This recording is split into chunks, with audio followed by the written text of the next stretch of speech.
Fun fact 82. It's not a fun fact. Somebody told me I should do fun facts. And so I started naming every video fun fact. And now I kind of have to keep with the protocol. But some of them are just fun little blips and some of them are more. So this is number 82. And I've been doing the reading of Children of Light. So if you're interested in following along with me and my reading of Children of Light, that's fine. You can buy the book. You can download it if you can't wait for me to read the next chapter. I'm just reading this one. I've read some shorts, some short stories. I will not be reading Children of Water. It's really long, and when I finish reading this, download Children of Water for the next part of the story. But yeah, I'm reading chapter 5 today of Children of Light. It's not very long. It's not as long as the last one, so I'm really happy about that. So I'm just going to read it, and this is number 82. It's called A Long Way to Beyond. Zeus was finished, and all the preparations for the long journey were complete. Celia gave a huge bon voyage party for the Zeus crew before they took their places to begin the adventure of their lifetime. Mission Z was designed to leave from the space station and then warp into phenomenal speeds to leap to Centaurus.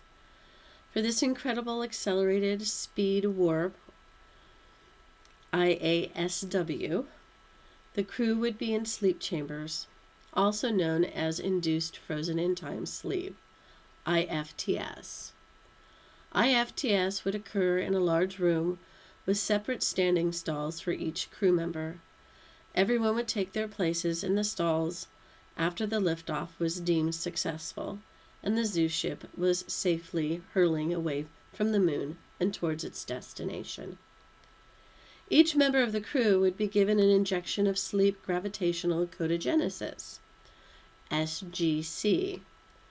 Dr. Sheffield would administer the last injection to herself after she injected everyone else and pressed the code on the sliding doors, which were somewhat like glass but stronger and more conducive to space travel.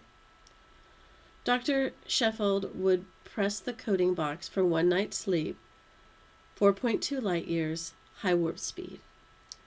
She pressed the number 1 blue button, then the number 4 black button, and then the white bar.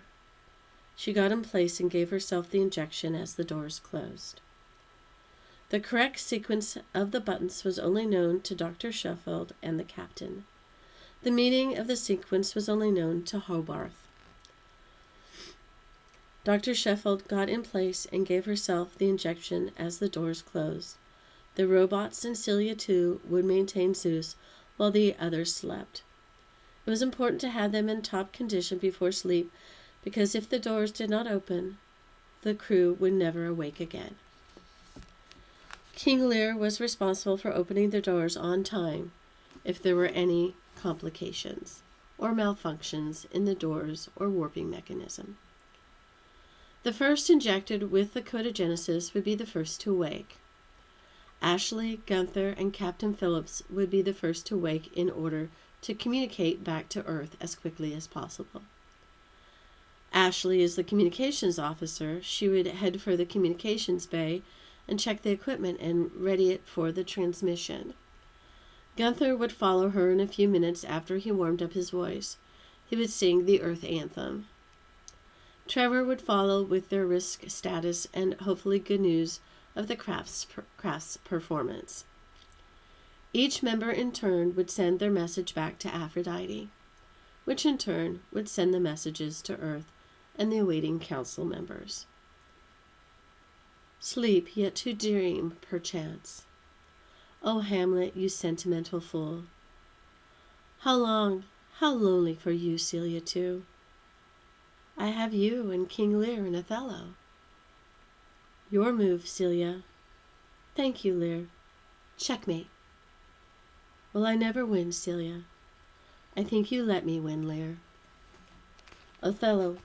Where? Celia. I don't know, Hamlet. Beep, beep. Vroom. Sounds like he is cleaning himself. Your assumption seems correct, Lear. Oil time again. It comes so fast. Beep, beep, beep, beep, beep, beep, beep, vroom, buzz.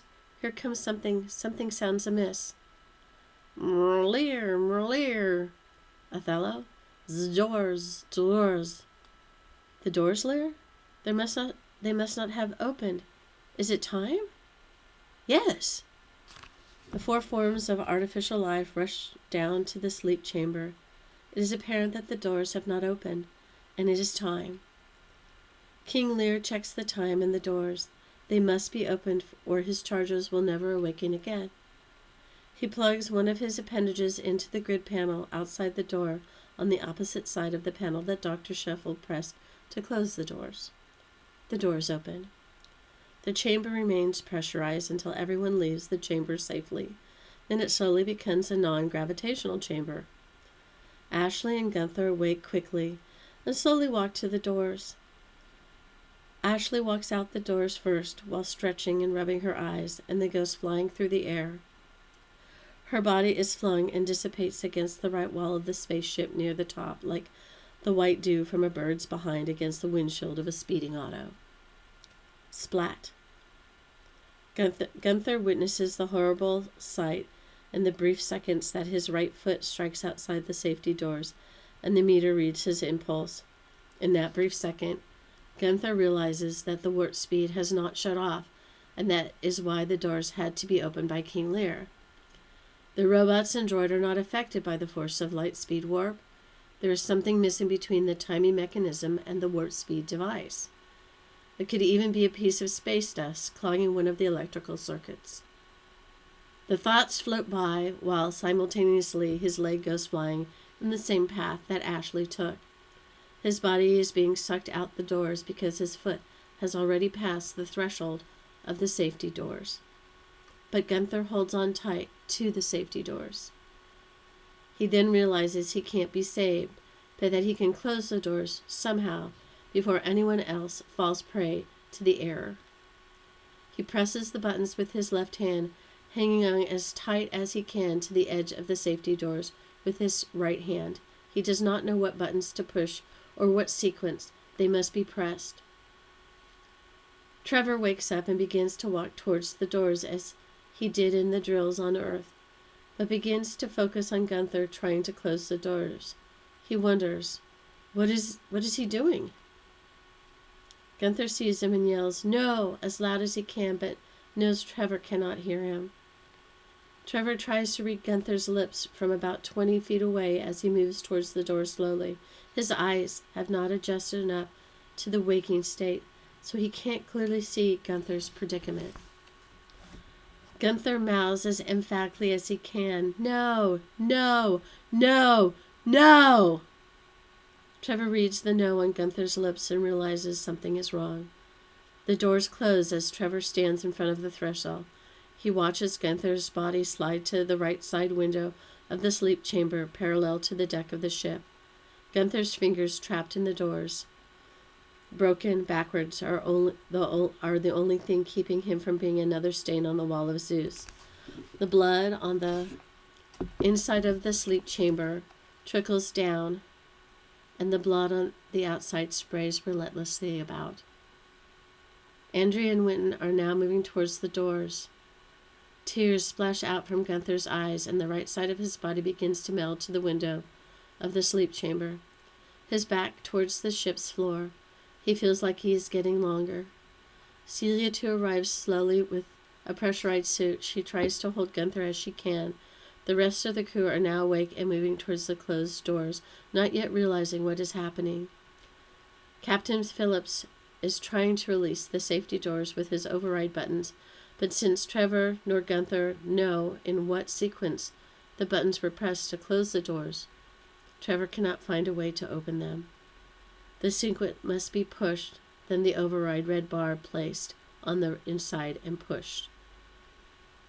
The tormented crew can only watch as their crewmate slowly lengthened and squished against the right window of the sleep chamber. Celia and Lear try their best to save him.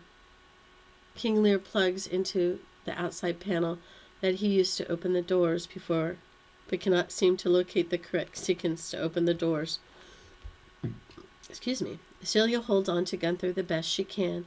Since Gunther's hand is plastered between the immovable glass-like sliding doors of the sleep chamber, the pressurized suit will do no good.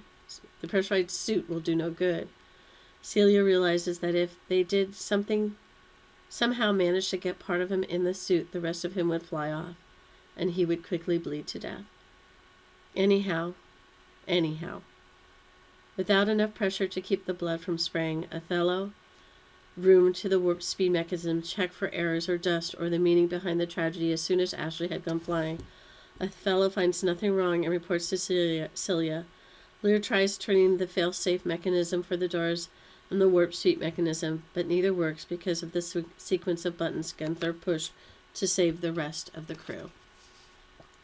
Celia, too, and King Lear puzzle and hold him and try to comfort him the best they can, but everyone knows there is nothing to be done. Despite all of this, Gunther relates to Celia that the problem is how to program the robots to check what the problem is and how to program the robots to check into the malfunction, and as he slowly dies and his crewmates stand helplessly, he sweetly hums the Earth anthem the best he can as he is squished against the doors. Dr. Sheffield injects everyone with extra codogenesis, and they sleep again in their stalls, -2. Chapter 6 is next. Let's see if I can give you a teaser. It's it's like 2 pages. It's called Flashes. So, that will be the next read in about a month. Ciao, Bellas.